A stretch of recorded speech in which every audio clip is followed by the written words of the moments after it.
ഒരു ചീനച്ചട്ടിയിലേക്ക് 1/4 കപ്പ് നല്ലെണ്ണ ഒഴിച്ച് ഏകദേശം ഒരു 1/4 കപ്പ് തോല് കളഞ്ഞ വെളുത്തുള്ളി അതിലേക്ക് ചേർത്ത് കൊടുത്തതിന് ശേഷം കുറഞ്ഞ തീയിൽ ഒരു 5 മിനിറ്റ് നന്നായി മൂപ്പിച്ചെടുക്കുക.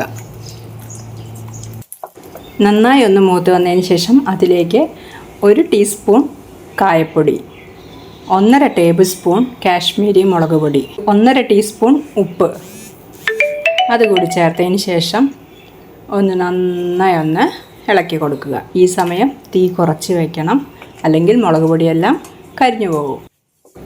ഏകദേശം ഒരു 2 മിനിറ്റ് കുറഞ്ഞ തീയിൽ ഇളക്കി കൊടുക്കുക. അതിനുശേഷം അതിലേക്ക് 1 ടേബിൾ സ്പൂൺ വിനിഗർ ചേർത്ത് കൊടുക്കുക. വിനിഗർ ചേർത്ത് 1 മിനിറ്റ് നന്നായി തിളപ്പിച്ചതിന് ശേഷം അടുപ്പ് ഓഫ് ചെയ്ത് വെച്ച് അതിലേക്ക് 1/2 ടീസ്പൂൺ ശർക്കര പൊടിച്ചത് അതുകൂടി ചേർത്ത് നന്നായി ഇളക്കി യോജിപ്പിച്ച് കഴിഞ്ഞാൽ നല്ലൊരു വെളുത്തുള്ളി അച്ചാർ റെഡിയായി. വെള്ളമയം ഒട്ടും തന്നെ ഇല്ലാത്ത ഗ്ലാസ് ബോട്ടിലാക്കി എടുത്തു വെച്ച് കഴിഞ്ഞാൽ 3 ദിവസത്തിന് ശേഷം നമുക്കത് ഉപയോഗിച്ച് തുടങ്ങാം.